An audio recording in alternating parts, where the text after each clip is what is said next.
All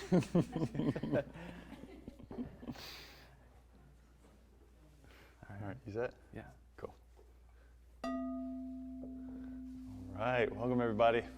Live, this is crazy. This is awesome. All right, come on, let's begin. Ground the sit bones, stack the spine, close your eyes. Sharing the breath, take a long inhale. And a long exhale. Let's do that one more time. Long inhale. And a long exhale. And sit up a little taller. And allow yourself to come into a way of being that will support you for this experience this morning.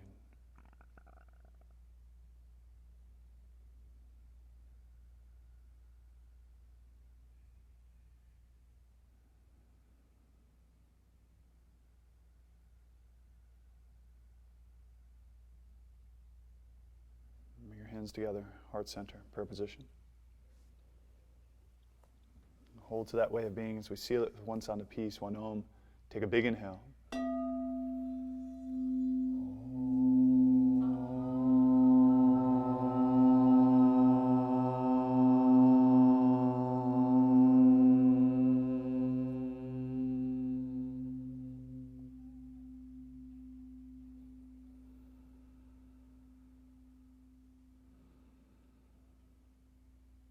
And relax and open your eyes. All right, how's everybody doing? How you guys doing? Look there or there. You look. They see you through there, I know. and I look at them through there. Okay. It's a little weird. So Hello. Everyone here, and then we got half of us over here. So we'll I was gonna say like, look, and then they're not gonna move. They wouldn't move at all. I would have to move that thing around. It's very. My brain is like in 8 different positions right now. I'm not really sure how to. So we've reached locate myself. We reached our maximum level of tech now. So we have streaming here, working off Zoom here. We have lots of stuff going on. So yeah. So I'll apologize to the Zoom people because I will forget about you in a minute. But I have the chat up. I have everything going on. So and you can unmute yourselves. And so if you unmute yourself, we can hear you. So just like feel free to interrupt us at any time if you have a question or comment or concern. Yeah. Everyone good? Cool. Good. It's better? Yeah, right. Yeah. This whole process of like getting back to life is, it's been interesting how like, there's like these little, like, oh, we have this milestone, okay. But then I'm like, in my mind, this is the problem with the human psyche, is that it'll feel like this one little like accomplishment will fix all other things, and it's just not the case. And so we're like, for Hot House, we're open back up. We've arrived. Whoa, no we haven't, not even close. Like, there's a lot of shit we gotta figure out, like the schedule and the teachers, and like everything's changed, and so it's just constant, like, woo, oh no, woo, oh no, that's not, like there's a saying in like the marketing world, every problem you solve creates other problems, right? And so that's the idea behind like if you own a business or like you're just trying to keep solving the next problem.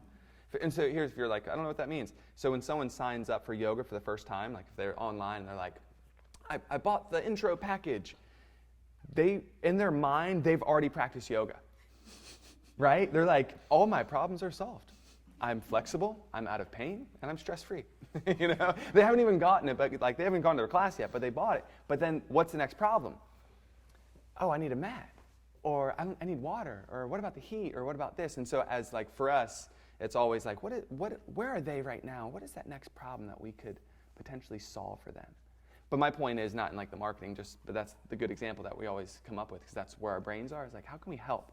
This is what's kind of cool about like being in the business of helping people is that you're taking someone else's problems and you're making them your own. And you're like, all right, that's a problem. It's now my problem, and I'm going to figure out a solution.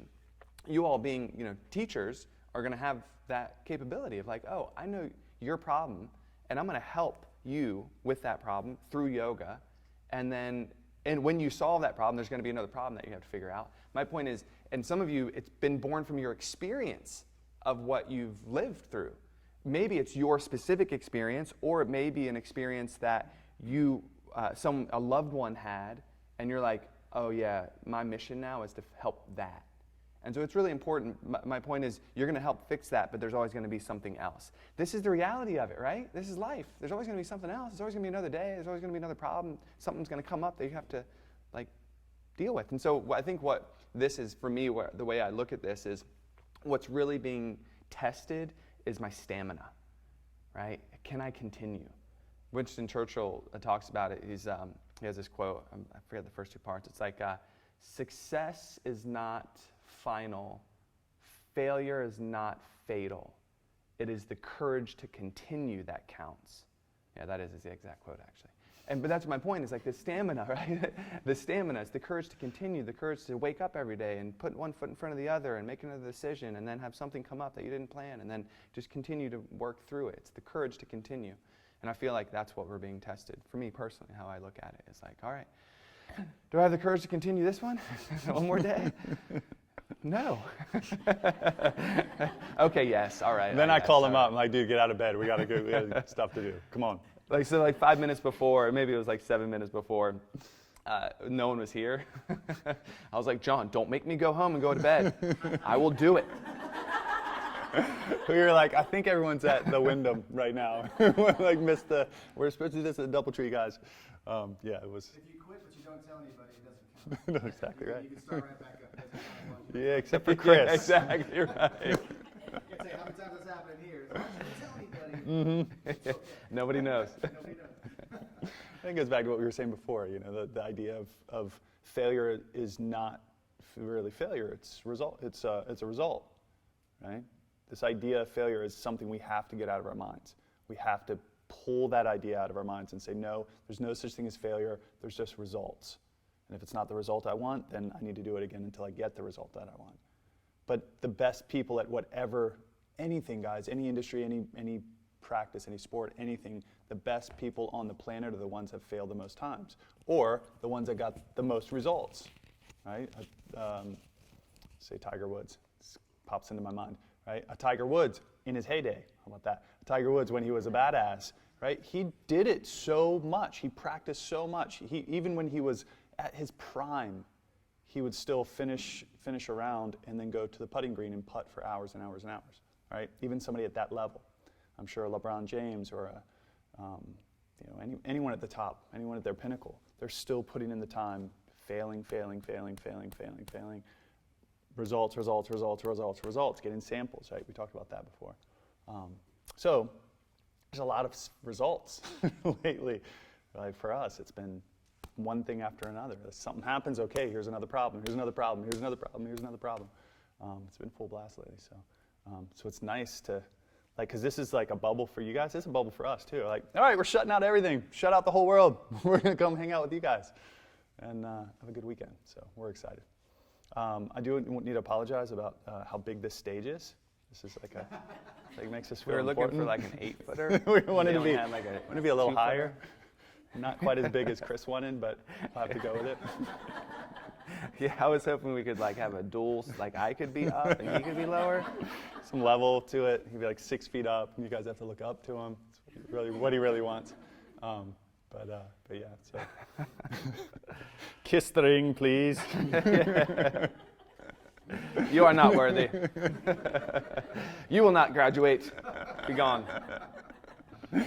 Oh, Any yeah. questions, comments, thoughts, concerns about I life? think the Tiger Woods one is actually a good example. I mean, like we get so used to looking at people as one dimension. Like he's a golfer and he's a golfing thing, and he only succeeds at golfing, and this is how good he is at golfing.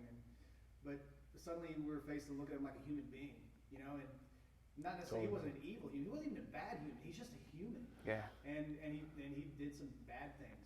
So, Yeah. And then watching him start to come back a little bit, like his game was so interrupted by his headspace. Yeah. And the crap that he had going on, the crap that he was doing to his family, and then the fallout from that, and you're forced to look at anybody like that, like a human being, the whole person, not just a one-dimensional, like LeBron James being told to shut up and dribble, like.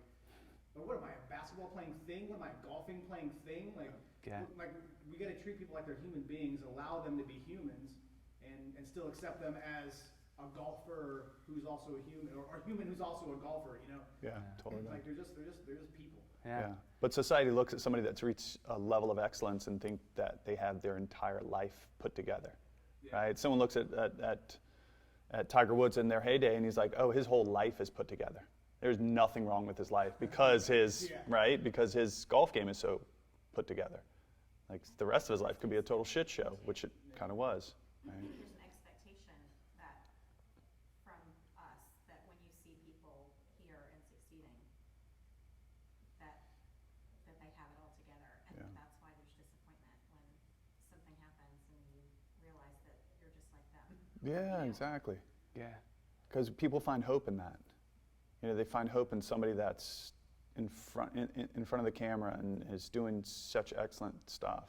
Movie stars. People find hope in that. They're like, oh, somebody has achieved it, so I can too. And then when they realize that their life is a total train wreck, Johnny Depp, great example, phenomenal actor, total train wreck in his life, right? When we see that, we're like, oh, it hurts. It hurts us because we've invested ourselves in them, you know? And we think, okay, they just haven't done all the work. They've done an aspect of their work, right? Literally their work, right? They haven't done the work on, some of them have, but most of them that we see that happening with, they haven't done the work on their family, their relationship, their self. They haven't sat in meditation long enough to get a real relationship with themselves and realize, okay, what is negatively affecting me in my life? And what do I need to turn around? What do I need to shift? How's my relationship with my wife and my kids and my relationship with alcohol and food and all of it, guys, right? And this is the cool thing about what we're doing as yoga teachers is we're saying, okay, we're looking at it holistically. We're helping people on that level. And this is, you know, and you guys hear us all the time beat the drum of, guys, it's not physical, it's not physical. Like, play with the physical, enjoy the physical, and have a blast with it. But don't stop there. Don't get caught up thinking it's there, because this is what's happening in yoga right now with social media, the Instagram, Facebook, and any yoga you pull up on the internet is going to show someone doing a crazy pose, and everyone's like, oh yeah, that's yoga. Their life must be perfect, right? Put They together. have no stress. Oh, I wish I had that life. We see it, and then we compare ourselves to it, and we think some physical feat equates to a life well lived, and it's just not the case. You can do that and live a wonderfully ethical, beautiful life, but it's not like the physical isn't the prerequisite, right? Doing better poses, a handstand, isn't the prerequisite for a better life, in the same way that being able to kill it at golf isn't a prerequisite to living a good, ethical life, meaning life that's more skillful and has abundance of love and understanding and can manage stress effectively. You know, like Bikram Choudhury, beautiful example. Emmer Desai, beautiful example. John Friend, beautiful example. They were at their peak in the yoga world. They had, at one point, probably had great practices, but they were amazing teachers. Life was a train wreck, right? It's hard for us to accept it when it comes from those kinds of people as well, because they're preaching an example that they're supposed to be living, and then we find out they're not. As opposed to a sports star who's just doing their thing, you know, like then you have somebody like telling you how to live your life and how to live a fulfilled life, and they're not doing it themselves at all. Yeah. They're exploiting people. Yeah. I think that's definitely apropos for us, like moving forward as teachers. Like, people aren't just looking at you. Yeah, like that's difficult when you see behind the curtains. You see how bad of a person is. Yeah, no doubt. Anyone who doesn't know Emmer Desai? Yeah. So Bikram Choudhury, you guys know, he's kind of like a predator. You know Bikram. Right. I've heard it, but I don't know his Oh, his story, okay. Okay. There's a documentary, is it Netflix? Yeah, on Netflix, called Bikram, I think. And it's like Bikram, the train wreck. Bikram, the predator. Yeah. There's a documentary. He's Bikram Yoga Studios. He's franchised them. He does teacher trainings with 250 to 300 people, and just like has this drawing, but has in the last year, I think, maybe 2 years, has 5 women come out saying that he raped them, and sexual abuse and all types of craziness, and it's legit. He's a predator. He's a very bad person, very bad behavior, very bad behavior. Amrit Desai, he founded Kripalu in Lexington, Massachusetts. It's a big kind of yoga center. And this is back, I think it was the 70s, 80s. And his whole thing was like, because if you take, like, if you're a spiritual guru, celibacy, brahmacharya, and is like, we frame it as moderation, right? But the very specific definition is, celibacy, like there's no sex. And he was preaching that and promoting that, and many of his followers like, you don't have sex. And it come to find out, he was having sex with all of his disciples. There's like 10 of them. Not all of them. Not really all of them. At what number does all become many? I don't know. Anyway, so like, then this is what's cool about that community though. They kicked him out and they kept it going. John Friend, same thing. He had, it really, and so he was having like these Wiccan ceremonies, Tantra style ceremonies, where it'd be kind of like a group orgy with his students. Yeah, it's like he was mailing I don't know how much pot to places he would go. He would mail pot to the students who would pick it up. Like, yeah, commit to I'm crime like, come for on, them. dude. And then he was in his business. He was taking some of his retirement investments of his employees and investing it in, like, I don't know what, but other stuff, right? Losing money, basically losing their money, trying to invest it in something else. I mean, just some backward ass shit. I mean, come on, it's not that hard. It isn't. It's not. Like, you just be a good person. If you have any inkling that this is kind of wrong, it's fucking wrong. And like the women he was having these tantra rituals with were married. They're married women. I'm like, dude, you're like, that's bad, and like, yeah, bad for them. They got some probably messed up marriages, but don't fucking take advantage of it. That's just wrong. So anyway. But the problem is when you elevate yourself above other people, all of a sudden you feel like you have this liberty to do shit that's unethical. And it's simply because you've put yourself, your ego, on a guru status. And it's just, you're setting yourself up for the fall. Either you're going to do it or someone else is going to do it for you. And that's like, kind of ironic that we're on a stage. But like, if you can't see us, guys, we're on a stage. You can't see. We're like elevated more than normal. Yeah. But egoically, when you do that, it's just you're missing the whole point. It's actually the exact opposite of what you're preaching. It's like, to your point, in yoga, what we're saying is that we're no different than each other. We're all one. We're all connected. And that your pain is my pain, and I understand you because I understand myself. This is why meditation is so important, because when you understand yourself more, you literally understand everyone else more, because we're the same. There's Father Thomas, I think he's a Catholic priest. He wrote, when you complete the journey to your own heart, you will find yourself in the hearts of everyone. That's the point. Not to elevate yourself and like make yourself like holier than thou and call yourself a guru. No, that's wrong. It's not like, it's wrong, like, just conceptually with what we're doing as yoga teachers. But here, so let's bring it back to you, like to us, and you are going to go out and teach, and people are going to look at you in that way. They're going to naturally elevate you to a status that you didn't say you wanted. And so it's very important. I think it's one of the reasons why I like cussing, because it you're like, oh, he just said fuck, really? That's okay. I guess he's not all that spiritual. As if cussing were like some prerequisite to not being spiritual. I don't know, but my point is like I know, right? It is. That's my justification. I'm just trying to be like everyone else. He is. He's just giving himself a reason. Yeah, exactly.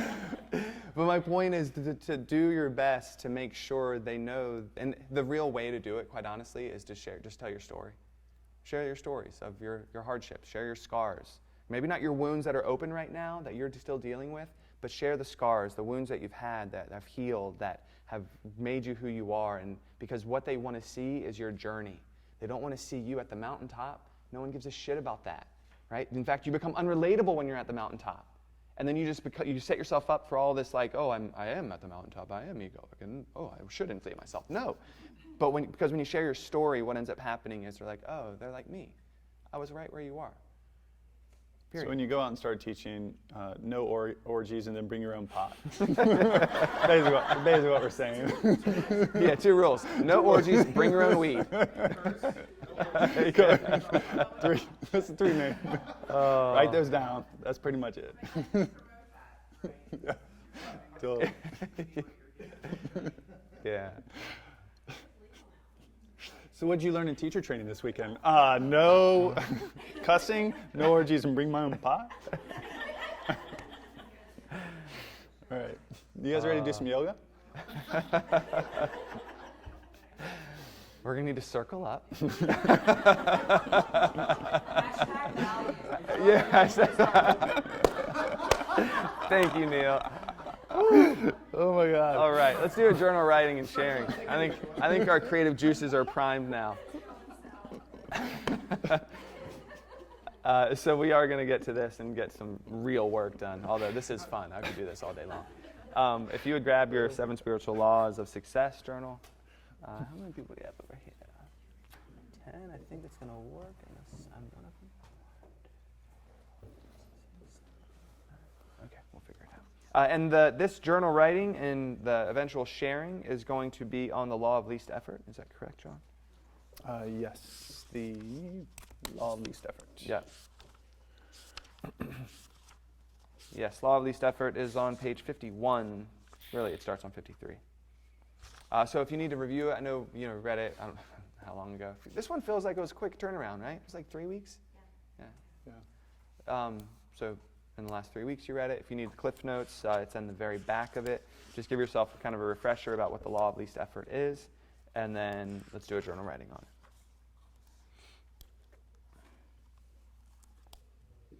And Zoom people, we're gonna end up setting you up in those breakout rooms so you can still share with everyone else. So you can still share with everyone else. I know too. It's hard to get used to.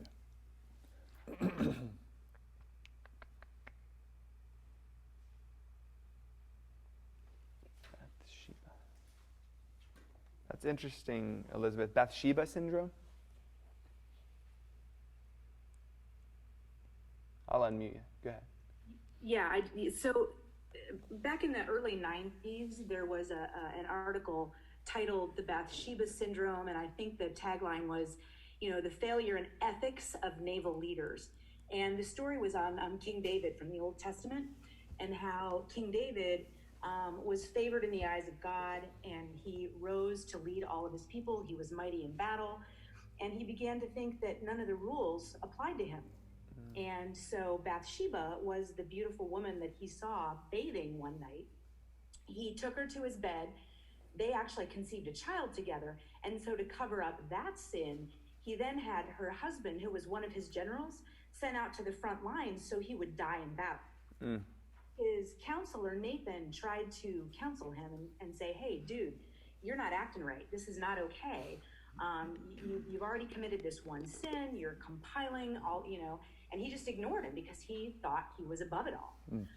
And so that story was supposed to illustrate how a lot of times when people, not just in the military, but CEOs and, big yoga teachers come into positions of power, that they sometimes think that they're sort of above the law, so to speak. And so that became known as the Bathsheba syndrome. That's interesting. That's cool. Thanks for sharing that.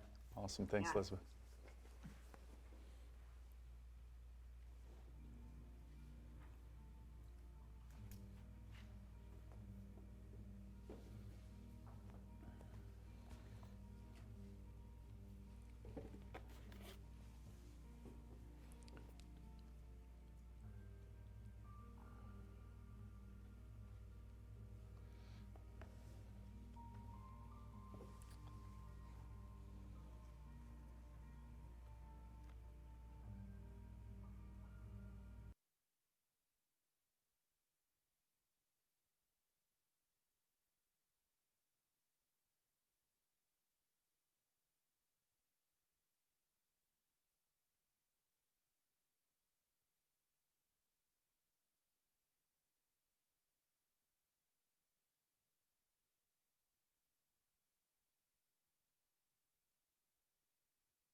How about now?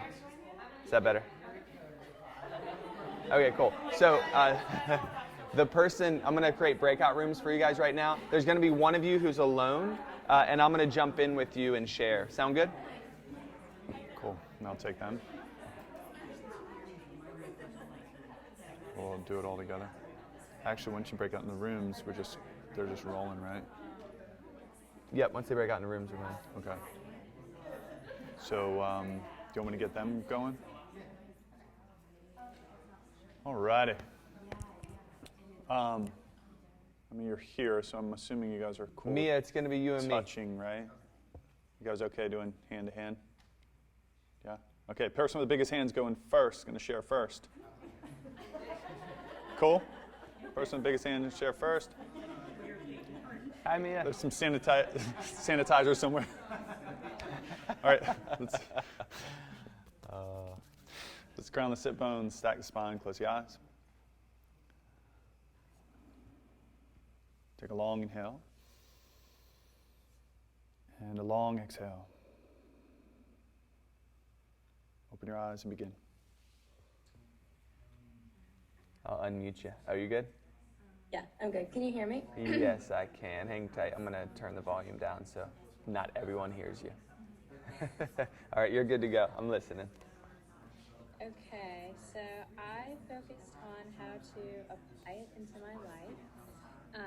And one thing is interesting, so I have anxiety, and my therapist actually goes to Hot House. And what's really cool is she and I kind of like mold what I learned in teacher training with what she's teaching me about my anxiety. It all kind of comes full circle and comes together, so it's been a really cool experience. But one of the things that we specifically talk about is kind of like applying this law of least effort with practicing acceptance. You guys are muted. Got it. Got There it. you go. Cool. Thank you.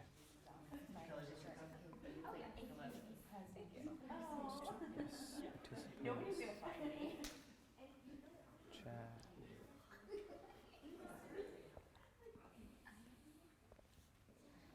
Okay, cool. Awesome.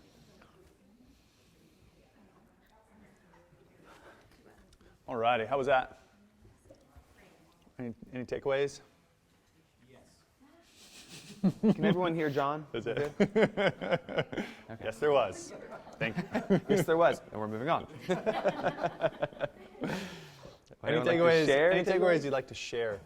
Kelly brought up a good point about defenselessness that I really enjoyed, like not trying to force other people and force not just the future to run your will, but other people and other things, making them conform to your path or view of how things should be, Yeah, which is really relevant to right now. yeah, for sure. Yeah, anyone else? That's awesome. Did anyone else have when you first heard about this law of least effort, like, doesn't it seem, because I think of effort and I'm like, well, if I'm not putting in effort, am I getting anything done? Like, what does that mean? Anyone else have a cognitive dissonance with that, little hiccup? Yeah. It's like, okay, but I can't be so passive where I'm like, ooh, anything can Nothing go. happens. Yeah. Like, it's trying to find a It gotta be balance. something. Yeah, right? Because you're like, law of least effort. Because the idea is like, do less and accomplish more. I'm like, I Yeah, don't know about that. I'm not sure. type A's out there, you're like, bullshit. It's just not. But when we dive into it, what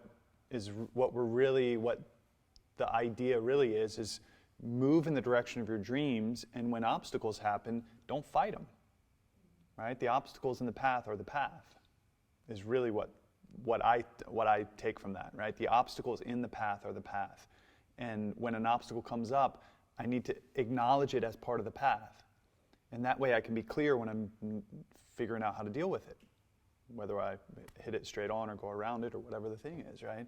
But it's the holding on to the idea that there shouldn't be any obstacles that fucks us. Right? Drop an F-bomb. That's what messes us up, guys. That's what makes the journey a struggle. Does that make sense? Right? And not allowing ourselves to say, okay, this. Okay, and then this, and okay, and then this. And it's because it comes right back down to what we were talking about before. If you want to move in the direction of your dreams, you want to create something in this world, you are going to get sample after sample after sample, a result, a result, and a result, a result. Right? Things are going to pop up all over the place. One of the analogy I like to use that I was talking to Mia and Melody about is it's like the pendulum, you know, so there's this like string and like this metal ball hanging, and to hold it up to a side to its extreme point, it takes a lot of energy and effort to do so. And I look at that like, oh, this is me trying to convince people of my point of view. I see it on social media lately, right? And everyone's just literally yelling at each other, and the energy and the effort that it takes to just hold that opinion up and try to convince people of it day in and day out, right? That is a crazy amount of energy and effort, yes? Typically what happens is when you let that thing go, it goes all the way to the other side. Anyone gone from like one extreme to another in their life? I'm never doing this again. I do it every day, you know, right? And so I'm not sure how that relates to like the context of trying to convince other people. Like, I don't give a shit. I'm going back to bed for a year, and I'm not going to do anything. It takes energy to stay in bed when you know there's shit to be done, right? So the idea is, law of least effort is to let the pendulum sit in the center. It doesn't mean you're not doing anything. It means you have a voice. Especially Melody said it. She was like, "This is interesting because it's important now to have a voice. It's important to express your opinion. It's important to say what you believe in, given this current cultural experience we're having right now, for good reason. But you can do so and still stay in the center. You can do so and still like have an opinion, and then not have an opinion about what anyone else thinks of your opinion. I can take actions in a direction and not tell anybody about it, and make radical change in the world. Some of the people that are making such impact in the world, you have no idea who they are. Right? Making the biggest difference in our society, making the biggest difference in our communities, making the biggest difference in the world. You don't even know their names. Right? They stay anonymous and just do the work behind the scenes, and that's okay. So we had an experience this last week. It's kind of the week before. It was about this last week where Chris and I watched a documentary. So Chris watched this documentary. He said, "John, you got to check it out. It's really good." Called 13th. It's on Netflix. It basically just shows the facts about what has happened, 13th Amendment and the loophole and what happened since then. It was eye-opening.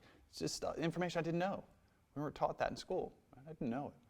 So Chris and I talked, and we were like, let's donate to Black Lives Matter. Because that was, at the end, they're like, here's some things you can do. Want to donate to Black Lives Matter? We're like, yeah, let's donate. That's a good cause. The very next day, we had a conversation with my brother, and he's getting... So let me put this in context. My brother lives up in Richmond. He owns 2 hot house studios, and Chris and I are down here. We're getting our asses literally handed to us on a business side, right? Literally handed to us. Like, I could go into detail, but we're getting slammed, right? It's a street fight. Most people are going to go out of business real soon if they haven't already. Yoga studios, we're part of a yoga studio Facebook group. Every single day, guys, another person's posting, I'm out of business, I'm out of business, I'm out of business. We're getting annihilated out there, right? That's been our total focus. We're like, no, we have to survive. That's why we're running so fast. We have to survive. Like, this is not just, like, it's everyone that comes to the studio that gets, that has a better life because of it, that has a better relationship with their significant other, that has better relationship with their kids, that it's that pressure valve release for their lives. We need to stay open for them. I'm supporting my family, right? My wife, my kids, Chris's wife, his kids, my sister, her family, managers, like they're the teachers. Like, there are a lot of people that are being supported by this, right? So this is my entire focus. That's my brother's entire focus. One of his employees came in, gave him a rash of shit for not taking a stand one way or another on Black Lives Matter, or whatever. That's where she was, but just taking a stand. What do you stand for? I have to tell on social media. I have to tell the whole world, where do I take a stand in this whole craziness of the world, right? So Chris and I were like, okay, that's a thing now. Okay, Chris, we'll do a post. Hey, we saw this thing. Good documentary. Should check it out. We donated Black Lives Matter. We got a rash of shit the other way. Oh, did you know that blah, blah, blah, blah, blah, and all lives matter and all this? With all due respect, go fuck yourselves. That's how I felt this week, guys. I was like, I'm fucking over it. I don't give don't care about you, and I don't care about you, and I don't care about any of you. That's what I was saying before. I will do what I do, and I'm not going to tell a fucking person about it, and I will make a shift, a major difference in the world. Oh, and by the way, yoga studios make a major shift in the world, guys, right? My brother up and his wife in Richmond, they're changing lives. He doesn't have to tell people where he takes a stand on this or that or anything else. He can do it privately and make a radical difference if he even wants to do anything more. And people out in the world are doing this, right? They're making a difference, they're making a shift. If they want to say, hey, we need to be vocal about it, they need to be vocal about it. But if someone decides to not be vocal about it and wants to take a different approach and do it their way, don't give them shit, right? Let them be who they are. Let them do what they need to do. They're going to go out and vote and make a difference that way. They're going to make a donation and do it that way. They know the world's hurting. They see it. We're not blind. We're going to make a difference. People are going to make a difference because of the intensity of the world we're living in right now, guys. It's going to happen. And so my point is, bringing it back to laws of least effort, I'm like, what is the law of least effort? To not get wrapped up in anyone else's bullshit, right? Or anyone else's stance. Maybe it's not bullshit, I'm being a little harsh right now, but anyone else's stance. They have their stance, they take it. Beautiful, rock and roll with it. I'll either support you by standing next to you, or I'll support you financially, or I'll support you in by just doing my business and making sure that I survive to be able to make a shift in people's lives, right? But it's the law of least effort is allow, for me, this last week, the teaching, the big insight from this week was not getting wrapped up in other people's stuff. Staying focused on what I'm doing and what's in front of me, and allowing love to come through that, right? Whatever that expression needs to be. And so we have to allow ourselves to be okay with that, right? Obstacles in the path are the path. Okay, what's up? What comes up? And sometimes you move in a direction, you're going to piss somebody off, and you move in another direction, you'll piss other people off. Like, all right, I can't win, so I'll just shut it all down. Not the studios, but shut it all down as far as I'll put my blinders on and just say, okay, where am I going? And how can I affect lives as I'm doing it? My takeaway when I read that particular chapter was the word that kept popping up was allowing, and you've said it about 12 times. And allowing is not passive, just like surrender is not passive. And that's the thing that kind of kept popping up for me, was that there is freedom and there is strength in just recognizing and allowing and not forcing and struggling. Yeah. And think about how easily you're pulled in all directions if you do it the other way. Right? This last week I was being pulled in all directions. There's a lot of stuff going on. And then that on top of it. And I allowed myself, guys. So this wasn't the law of least effort, it was the opposite of that. I was trying to get myself too involved in this and too involved in that. And what's the right direction? What do we need to post? And what do we need to say? And what do we need to do this? I'm like, I can't do this. I have way too much other stuff going on. Way too many other people that are depending on me to be a leader and make this stuff work. To make decisions so that they're all supported. Right? They're the closest people in my life. I got to make sure that they are number one. And my brother up in Richmond's the same way. He's like, I can't do this. There's too much other stuff going on. And this is the climate that we're living in. This is a crazy world. Right? If anyone is a business owner, they're shitting themselves right now. Like unless they own Zoom, unless they have a company that is like exploding right now, which there are some, but the majority of brick and mortar business owners are really getting affected right now, really getting their asses handed to them. And I believe it's important for us to state what we believe in, because so one of the emails we got after the post was like, just run your business, don't get political. And I'm like, wait, but a business is made up of people. What we've created is just an expression of us and what we want to put out in the world. And I can't extract what I believe and what we believe in from the humanity that we're experiencing right now. And it's important for us to say, this is what we believe in. That's why we did the post. That's why I was like, John, I'm rolling, we're doing it. But the point of law of least effort is that's applying it in practice. And then the question with all the emails we got coming in, we're like, do you respond? No. I'm not responding to any of them. Because I'm not trying to convince anybody of my point of view. There's comments in the post. Do I respond to them? No. That's their opinion. You can read my post. That is my opinion. Anything beyond that is now me wasting energy and effort on this side or this side to have an argument about what you think should or shouldn't be happening right now, what I should and shouldn't be doing right now. What was important for me, this is like based like with where I am in my heart and mind with it, is I'm on the other side. I'm not trying to convince anybody. I'm less vocal than I would normally be for fear of what other people might think and say about us. And so I was like, no, here's me in the middle. Okay, I need to say something, so I'm going to say something. But then that's when I let it go. That's when I accept the isness, accept the situation. Go ahead, comment, say what you want. Go ahead, throw emails at us, say what you want. I'm not engaging. And that's the beauty of it, is that we can have a voice, we can have a stand, and we can say what we want to say, and then people can do what they're going to do. One of them was like, listen, I hope this is just a one-time thing, because if this is like a recurring thing, you're going to donate a portion of your profits, I'm not going to support you guys anymore. Right? But this is like, and I can't, and immediately I'm like, because you know me, go fuck yourself. You know? And I'm like, no, that's their opinion. I'm not even going to fight that. It's okay. You can have that opinion. You see what my point is? People get caught up, and this is where they're wasting energy. They're getting caught up in trying to convince somebody's belief that this is the way the world works, that it should be otherwise. That's not how we operate.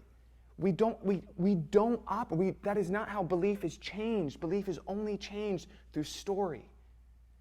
This is my point. I didn't have a strong opinion about what was going on. I was like, I know there's wrong. It should be righted, period. I then heard the full story of what happened. And my belief changed because I now heard a story of what was actually going on and the real situation. I just didn't know. That story changed my belief. This is my point. It's like all the shit that's going on social media, it's ridiculous. People just be telling their stories.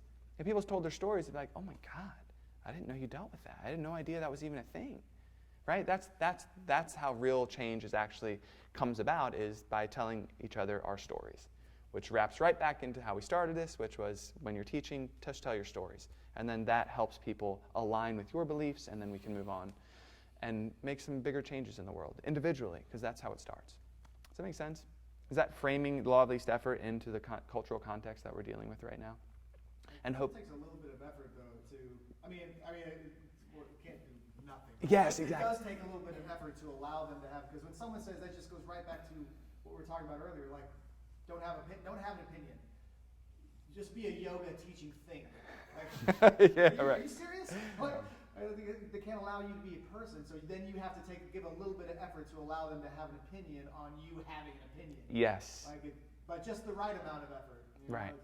It's kind of silly. So the reality, when I look at the analogy of the pendulum, is I'm never I'm like fully centered and stopped. I'm moving. I take action.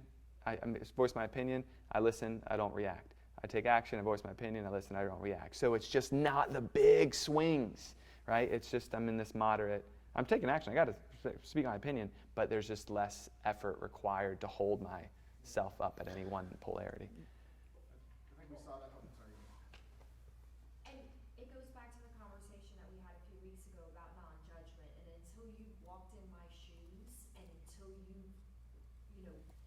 felt my feelings, walked in my shoes, felt my pain, you have no right to judge me. Yeah. The end. Yeah. And but then on the other hand, I know right now for me, I'm a controlling person. And right now we have no control over anything. And you've taught this with all of the yoga trainings that don't get attached.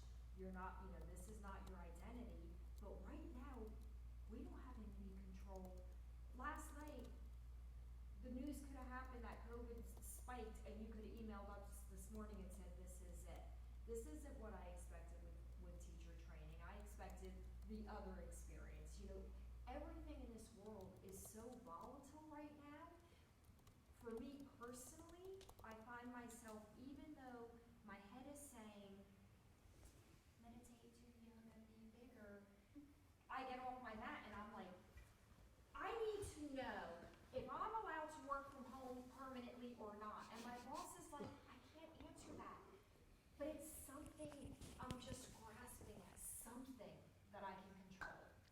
need an answer about something. And I found it making me nuts because I wasn't letting go of it. But I realized that it's because everything is so out of control that I'm just grasping. What can I control? That's the question. What in the world can I control? What- And I fall into the victim role, that everything is happening against me, and then I have to say, okay, no. Neil, what did you say when we were sharing? You know, let me make little steps, let me make little decisions. How can I change how I do? Oh, What did you say? yeah. Instead of like asking yourself, like, why am I so messed up? Why do I do these terrible things? Why am I dumb? Whatever. Like, ask yourself, like, what am I doing and what can I do differently? Yeah. Yeah. It's smart. So when we tell ourselves a statement or ask ourselves a bad question, it locks the mind into a belief pattern. Like, I am so dumb, right? Belief pattern. I am unlucky in love. Belief pattern. I never get anything right. Belief pattern. Right? It locks the mind into a fixed position. I never succeed. I never make enough money. I never, right?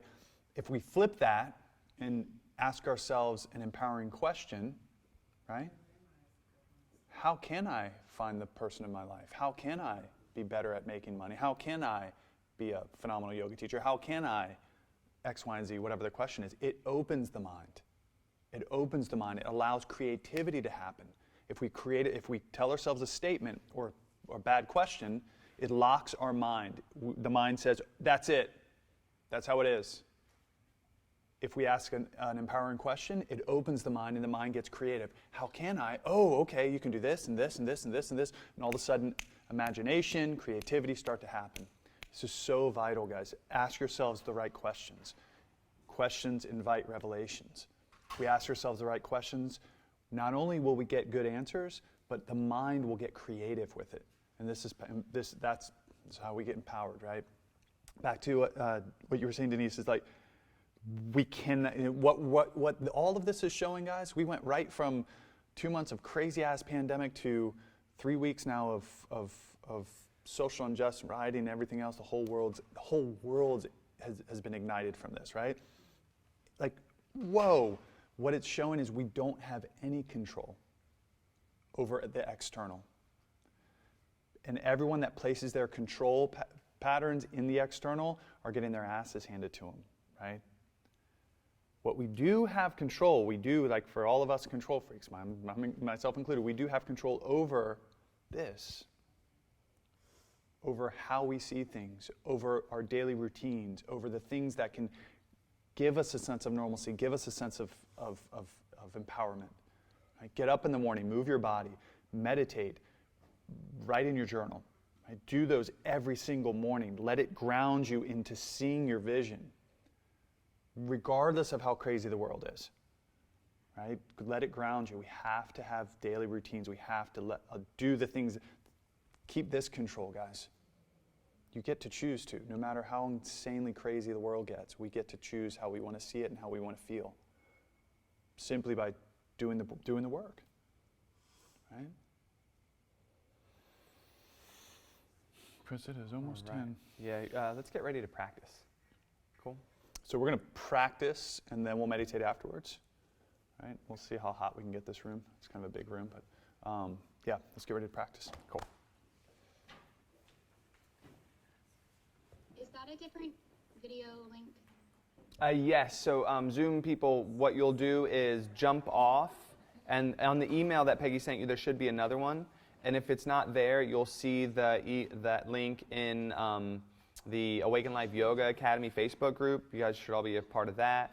And you know what? How about this? I can. Oh, it's going to go away. Let me post it inside of here real quick. Does anyone need it? Does anyone need the link like right now?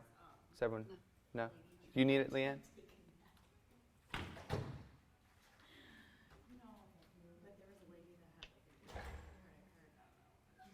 I'm gonna check to see if I can find it. Okay. Okay. Cool.